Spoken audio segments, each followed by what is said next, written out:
আসসালামু আলাইকুম রহমতুল্লাহি ওবরাকাত। ভাই ও বোনেরা, 2025 সালের 13ই জুন মধ্যরাত ইসরায়েলের যুদ্ধ বিমান ইরানের আকাশে ঢুকে পড়ে। শুরু হয় ইতিহাসের এক নৃশংস সামরিক অভিযান। মাত্র কয়েক ঘন্টার মধ্যে ইরানের একাধিক পারমাণবিক স্থাপনা, সামরিক ঘাঁটি এবং সরকারি প্রাসাদে বোমা পড়তে শুরু করে। তারপর 2026 সালের 28শে ফেব্রুয়ারি আবার যুদ্ধ। এইবার আমেরিকাও সরাসরি মাঠে নামে। ইরানের সর্বোচ্চ নেতা আয়াতুল্লাহ খামেনি নিহত হন। পুরো বিশ্ব একটা প্রশ্নের সামনে দাঁড়িয়ে গেছে, এটা কি শুধু রাজনৈতিক যুদ্ধ, নাকি এর পেছনে আছে আরও বড় কোনো সত্য? আজকের এই ভিডিওতে আমরা দুটি জিনিস একসাথে দেখব। এক, ইরান যুদ্ধের পূর্ণ চিত্র, শুরু থেকে এখন পর্যন্ত কী ঘটেছে। দুই, ইসলামের আলোকে কেয়ামতের আলামতগুলো এই যুদ্ধের সাথে মিলে যাচ্ছে কি না। ভিডিওটির শেষ পর্যন্ত দেখুন, কারণ শেষের অংশটাই সবচেয়ে গুরুত্বপূর্ণ। ইরান ইসরায়েলের শত্রুতার ইতিহাস। প্রথমে বুঝতে হবে, এই যুদ্ধ হঠাৎ করে হয়নি। ভাইয়েরা, 1979 সালের আগে ইরান আর ইসরায়েল ছিল মিত্র রাষ্ট্র। বিশ্বাস করতে পারছেন? ইরানের শাহ মোহাম্মদ রেজা পাহলভির সময় তেল আবিব আর তেহরানের মধ্যে ছিল ঘনিষ্ঠ কূটনৈতিক সম্পর্ক। কিন্তু 1979 সালে ইসলামী বিপ্লবের পর সব বদলে গেল। ইমাম খোমেনি ক্ষমতায় এলেন। ইসরায়েলকে তিনি বললেন দখলদার রাষ্ট্র। ফিলিস্তিনকে সমর্থন করা ইরানের রাষ্ট্রীয় নীতি হয়ে গেল। এরপর থেকে শুরু হলো এক দীর্ঘ ছায়াযুদ্ধ। 1985 সাল থেকে ইরান হিজবুল্লাহকে লেবাননে অস্ত্র ও অর্থ দিয়ে তৈরি করল, হামাসকে সমর্থন দিল। 2010 সালে ইসরায়েল ও আমেরিকা মিলে তৈরি করল স্টাক্সনেট নামের কম্পিউটার ভাইরাস, ইরানের পারমাণবিক সেন্ট্রিফিউজ নষ্ট করে দেওয়ার জন্য। 2015 সালে ইরান স্বাক্ষর করল JCPOA পারমাণবিক চুক্তি, কিন্তু ট্রাম্প 2018 সালে সেটা ছেড়ে বের হয়ে গেলেন। 2024 সালের এপ্রিলে ইরান প্রথমবারের মতো সরাসরি ইসরায়েলে 180টি ব্যালিস্টিক মিসাইল ছুড়ল। 2025 সালের জুনে শুরু হলো পূর্ণাঙ্গ যুদ্ধ, যার নাম দেওয়া হলো অপারেশন রাইজিং লায়ন। এই যুদ্ধ 40 বছরের পুঞ্জীভূত রাগ, ভয় আর প্রতিশোধের ফল। 2025 সালের 12 দিনের যুদ্ধ কি ঘটেছিল? 13 জুন 2025 ভোরের অন্ধকারে আন্তর্জাতিক পরমাণু শক্তি সংস্থা IAEA একদিন আগেই ঘোষণা দিয়েছিল ইরান 20 বছরের মধ্যে প্রথমবার তাদের পারমাণবিক দায়িত্ব ভঙ্গ করেছে। ইরান 60% পর্যন্ত ইউরেনিয়াম সমৃদ্ধ করেছে, যা পারমাণবিক বোমার খুব কাছাকাছি। ইসরায়েল সিদ্ধান্ত নিল, এখনই নয়তো কখনো নয়। অপারেশন রাইজিং লায়ন শুরু হলো। লক্ষ্য ছিল তিনটি: 1, ইরানের পারমাণবিক স্থাপনা ধ্বংস করা; 2, সামরিক ঘাঁটি নিষ্ক্রিয় করা; 3, ইরানের ঊর্ধ্বতন নেতৃত্বকে হত্যা করা। ইসরায়েলি যুদ্ধ বিমান একসাথে আঘাত করল ফোর্দো, পাহাড়ের নিচে লুকানো পারমাণবিক কেন্দ্র; নাতাঞ্জ, ইউরেনিয়াম সমৃদ্ধকরণ কেন্দ্র; ইস্পাহান, গবেষণা কেন্দ্র; তেহরানের সামরিক ঘাঁটি ও সরকারি ভবন।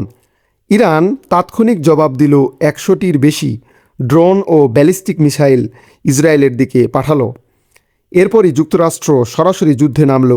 22শে জুন প্রেসিডেন্ট ট্রাম্প ঘোষণা করলেন, আমেরিকা ইরানের পারমাণবিক স্থাপনায় অত্যন্ত সফল হামলা চালিয়েছে। 12 দিনের যুদ্ধে কি ক্ষতি হলো? ইরানের পক্ষে কমপক্ষে 610 জন বেসামরিক নিহত, ইসরায়েলে 28 জন নিহত। ইসরায়েলে 50টির বেশি স্থানে আঘাত হানা হয়। শেষমেশ যুদ্ধবিরতি হলো, কিন্তু উত্তেজনা থামল না। 2026 সালের ভয়াবহ যুদ্ধ। প্রিয় দর্শক শ্রোতা, 2025 সালের যুদ্ধবিরতির পরও মনে করলে ভুল হবে যে সব শেষ হয়ে গিয়েছে। 2026 সালের জানুয়ারিতে ইরানে ইতিহাসের বৃহত্তম বিক্ষোভ শুরু হলো। মানুষ রাস্তায় নেমে এলো। ইসলামী বিপ্লবের পর এত বড় বিদ্রোহ আর হয়নি। ইরানের নিরাপত্তা বাহিনী হাজার হাজার বিক্ষোভকারীকে হত্যা করলো। তারপর এলো সেই দিন, 28শে ফেব্রুয়ারি 2026। ইসরায়েল ও আমেরিকা যৌথভাবে শুরু করলো অপারেশন রোরিং লায়ন। ভোরের আলো ফোটার আগেই তেহরান, ইস্পাহান, কারাজ, কেরমানশাহ, কোম একযোগে আক্রান্ত হলো এবং এইবার যা ঘটল তা ইতিহাস বদলে দিল। ইরানের সর্বোচ্চ নেতা আয়াতুল্লাহ আলী খামেনি নিহত হলেন। ইন্না লিল্লাহি ওয়া ইন্না ইলাইহি রাজিউন। ইরান পাল্টা আক্রমণ করল শত শত ড্রোন ও ব্যালিস্টিক মিসাইল দিয়ে। শুধু ইসরায়েল নয়, ইরাক, কাতার, কুয়েত, জর্ডান, বাহরাইন, সৌদি আরব, সংযুক্ত আরব আমিরাতে থাকা মার্কিন ঘাঁটিগুলোতেও আঘাত করা হলো। স্কুল, হাসপাতাল, তেহরানের বাজার সব ক্ষতিগ্রস্ত। এখন পর্যন্ত এই যুদ্ধ চলছে। পরিস্থিতি এখনও অনিশ্চিত। এই যুদ্ধের পেছনে কি আছে? শুধু খবর পড়লে পুরো ছবিটা বোঝা যায় না, একটু গভীরে যায়। ইসরায়েলের লক্ষ্য কী ছিল? 1. ইরানকে পারমাণবিক অস্ত্র তৈরি করা থেকে ঠেকানো। 2. হিজবুল্লাহ ও হামাসের মূল সরবরাহকারী শক্তিকে ভেঙে দেওয়া। 3. মধ্যপ্রাচ্যে নিজেদের আধিপত্য নিশ্চিত করা। আমেরিকার লক্ষ্য কী ছিল? ট্রাম্প চাইছিলেন ইরানের শাসন ব্যবস্থার পরিবর্তন, ঠিক যেভাবে ভেনেজুয়েলায় ঘটেছে। তেলের উপর নিয়ন্ত্রণ নিতে চেয়েছিলেন। ইরানের অবস্থান কি? খামেনির মৃত্যুর পরও ইরানি সেনাবাহিনী লড়ে যাচ্ছে। প্রেসিডেন্ট পেজেশকিয়ান বলেছেন, পারমাণবিক শক্তির শান্তিপূর্ণ ব্যবহার এর অধিকার ইরান ছাড়বে না। কিন্তু প্রিয় দর্শক শ্রোতা, এইসব রাজনৈতিক বিশ্লেষণের বাইরে একটি প্রশ্ন থেকেই যায়, ইসলাম আমাদের কি বলে এই সময় সম্পর্কে? প্রিয় ভাই ও বোনেরা, মনে রাখবেন, আমরা এখানে কোনো ভবিষ্যৎবাণী করছি না। কিয়ামতের সময় একমাত্র আল্লাহ জানেন। কুরআনে আল্লাহ বলেন, তোমাকে কিয়ামত সম্পর্কে জিজ্ঞেস করে, বলো, এর জ্ঞান কেবল আমার রবের কাছেই। সূরা আল আরাফ আয়াত 187। আমরা শুধু দেখব হাদিসে বর্ণিত ছোট আলামতগুলোর সাথে আজকের দুনিয়ার মিল কোথায়। আলামত 1, পূর্ব দিক থেকে ফিতনা। রাসূলুল্লাহ সাল্লাল্লাহু আলাইহি ওয়াসাল্লাম বলেছেন, পূর্ব দিক থেকে ফিতনা আসবে। সহিহ বুখারী। আরব ভূগোলে পূর্ব মানে ইরাক, ইরান এবং পারস্য অঞ্চল। আজকে মধ্যপ্রাচ্যের সবচেয়ে বড় সংঘাতের কেন্দ্র কোথায়? ঠিক সেই পূর্বাঞ্চলেই। আলামত 2, জাতিতে জাতিতে যুদ্ধ। রাসূলুল্লাহ সাল্লাল্লাহু আলাইহি ওয়াসাল্লাম বলেছেন, কিয়ামতের আগে হারজ হবে। সাহাবারা জিজ্ঞেস করলেন, হারজ কি? তিনি বললেন, হত্যা, হত্যা, হত্যা। সহিহ বুখারী। আজকে পৃথিবীতে একসাথে কতগুলো যুদ্ধ চলছে? ফিলিস্তিন, Iran, Ukraine, Sudan, Yemen, Syria. মানবজাতির ইতিহাসে এত একসাথে যুদ্ধ কমই হয়েছে। আলামত 3, বড় শক্তিগুলোর সংঘাত। রোম ও পারস্য। হাদিসে রাসূলুল্লাহ সাল্লাল্লাহু আলাইহি ওয়াসাল্লাম বলেছেন, রোম ও পারস্যের মধ্যে যুদ্ধের কথা।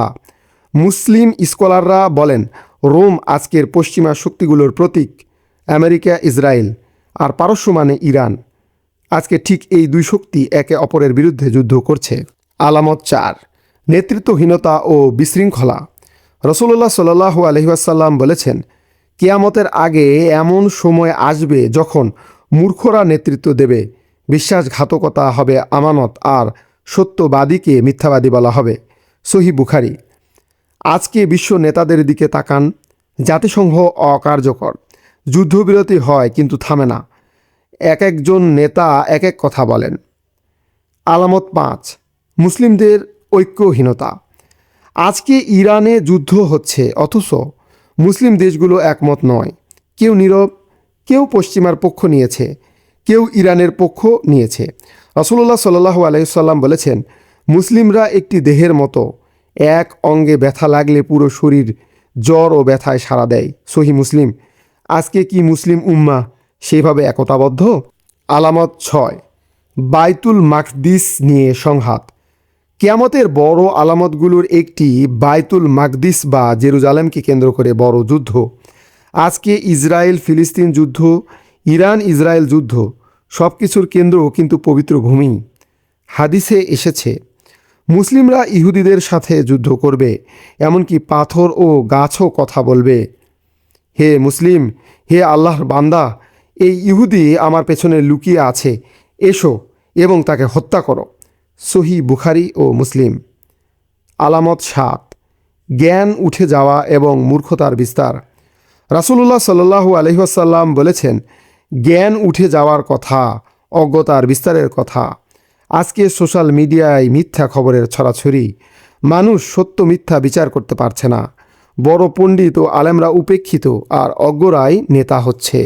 এই আলামতগুলো নিয়ে কথা বলার সময় আমাদের সবচেয়ে বড় যে ভুলটা হয়, সেটা হলো সিদ্ধান্তে তাড়াতাড়ি পৌঁছে যাওয়া। রাসূলুল্লাহ সাল্লাল্লাহু আলাইহি ওয়াসাল্লাম কিয়ামতের যে আলামতগুলো বলেছেন, সেগুলোর অনেকগুলো প্রতিটা যুগেই মানুষ মনে করেছে এই সময়েই মিলছে। প্রথম শতাব্দীতেও মানুষ মনে করেছে কিয়ামত আসছে। তাই আমাদের কাজ হলো এই আলামত দেখে সতর্ক হওয়া, আমল বাড়ানো, তওবা করা, আল্লাহর দিকে ফিরে আসা। কিয়ামতের দিনক্ষণ নির্ধারণ করা আমাদের কাজ নয়। এই পরিস্থিতিতে আমাদের করণীয় কি? ভাই ও বোনেরা, যুদ্ধের খবর দেখে আমরা হতাশ হই, ভয় পাই, কিন্তু একজন মুমিনের জীবনে ভয় ও হতাশার জায়গা নেই। আল্লাহ বলেন, জেনে রাখো, আল্লাহর স্মরণেই অন্তর প্রশান্ত হয়।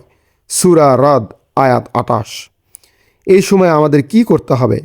1. সালাতকে শক্তভাবে ধরে রাখুন। রাসূলুল্লাহ সাল্লাল্লাহু আলাইহি ওয়াসাল্লাম যখন কোনো কঠিন সময় আসতো, সাথে সাথে নামাজে দাঁড়িয়ে যেতেন। 2. ফিলিস্তিন ও মজলুমদের জন্য দোয়া করুন। দোয়া মুমিনের সবচেয়ে বড় হাতিয়ার। 3. মিথ্যা খবর ছড়াবেন না। এই সময়ে সোশ্যাল মিডিয়ায় অনেক মিথ্যা তথ্য ভাসে, যাচাই না করে শেয়ার করবেন না। 4. পরিবারকে ইসলামের পথে রাখুন। ফিতনার সময়ে নিজের ঘরকে আলোকিত রাখুন। 5. আখিরাতের চিন্তা করুন। এই পৃথিবী ক্ষণস্থায়ী। ইরানের যুদ্ধ শেষ হয়ে যাবে, কিন্তু কবরের সামনে সবাইকেই একা দাঁড়াতে হবে। প্রিয় দর্শক, আজকের ভিডিওতে আমরা দেখলাম ইরান ইসরায়েলের যুদ্ধের পূর্ণ ইতিহাস।